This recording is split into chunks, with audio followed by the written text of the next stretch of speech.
नमस्ते। आज के इस दिलचस्प विश्लेषण में हम एक बहुत ही आम लेकिन कंफ्यूज करने वाली चीज पर बात करेंगे। क्या आपने कभी सोचा है कि कुछ बिजनेस के प्राइसिंग मॉडल देखकर लगता है कि भाई ये तो पक्का नुकसान में जा रहे होंगे, लेकिन असल में वो बहुत बड़ा मुनाफा कमा रहे होते हैं। आज हम सरल बनाम आसान के इस कॉन्सेप्ट को डिकोड करेंगे, खासकर जिम के उस गणित के जरिए जो दिखने में कुछ और है और असल में कुछ और। तो सबसे बड़ा सवाल ये है, जिम इतने भारी भरकम ईयरली डिस्काउंट आखिर देते क्यों हैं? मतलब अगर आप गणित के हिसाब से देखें तो ये एक बहुत ही घाटे का सौदा लगता है, राइट? कोई भी बिजनेस अपने लॉजिकल खर्च से इतने कम दाम पर पूरे 1 साल की सर्विस देकर सरवाइव कैसे कर सकता है? चलिए इस रहस्य से पर्दा उठाते हैं। जिम का वो गणित जो एकदम गलत लगता है। इस बात को समझने के लिए मोटिवेशनल स्पीकर सोनू शर्मा ने हाल ही में अपने एक जिम ओनर दोस्त का बड़ा ही मजेदार किस्सा शेयर किया था। 12,000 रुपए, जी हाँ, सिर्फ 12,000। ये उस जिम ओनर की पूरे साल की सब्सक्रिप्शन फीस है। अब पहली नजर में कोई भी सुनेगा तो सोचेगा वाह क्या डील है, लेकिन अगर आप एक बिजनेसमैन के नजरिए से सोचें तो दिमाग में तुरंत घंटी बजनी चाहिए। इतनी कम कीमत आखिर कैसे? जरा इस कैलकुलेशन को समझिए। उस जिम की 1 महीने की फीस है 3,000 रुपए। तो लॉजिक क्या कहता है? लॉजिक के हिसाब से 12 महीने के 12×36 यानी पूरे साल के 36,000 रुपए होने चाहिए। लेकिन असल में ऑफर क्या दिया जा रहा है? सिर्फ 12,000 रुपए। जैसा कि स्रोत में बताया गया है, ये गणित तो चौथी क्लास का बच्चा भी देखकर बोल देगा कि ये फेल है। मतलब महीने के 3,000 और पूरे साल के सिर्फ 12,000। ये तो बिजनेस के नजरिए से एकदम बेवकूफी लगती है ना? हार मान लेने का मनोविज्ञान। और यहीं से कहानी में एक जबरदस्त ट्विस्ट आता है। जो चीज हमें खराब गणित लग रही थी ना, वो असल में इंसान के दिमाग की एक बहुत ही गहरी समझ है। जरा इस टाइमलाइन पर गौर कीजिए। हम सब इसके बारे में जानते हैं। दिन 4 जिम जाने वाला पूरे जोश में मशीन पर अपना वजन तौलता है। दिन 6 वो शीशे के सामने खड़े होकर अपने बाइसेप्स निहारता है कि अरे वाह कट आ रहे हैं। लेकिन दिन 15 आते आते क्या होता है? सारा का सारा मोटिवेशन हवा हो जाता है।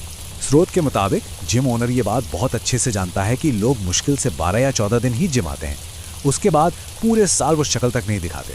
हमारा वो शुरुआती जोश गुब्बारे की हवा की तरह बहुत जल्दी निकल जाता है।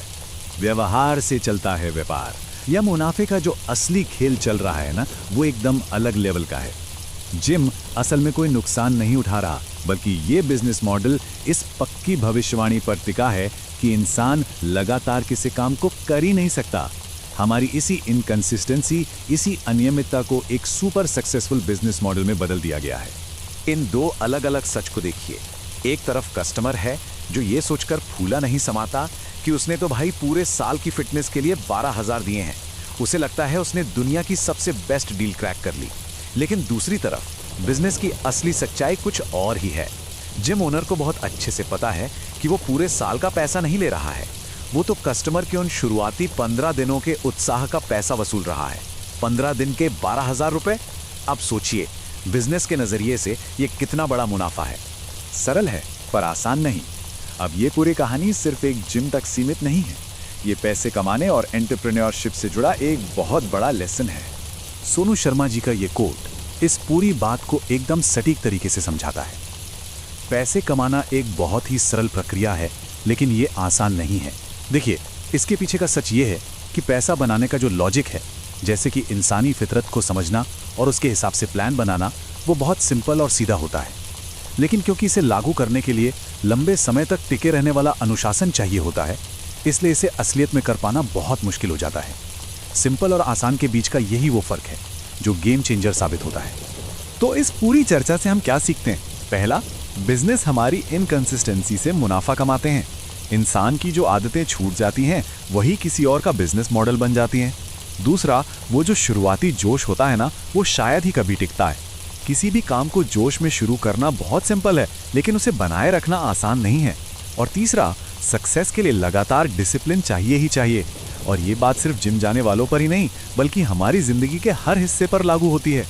जाते जाते ये चर्चा हमारे सामने एक बहुत ही दिलचस्प सवाल छोड़ जाती है।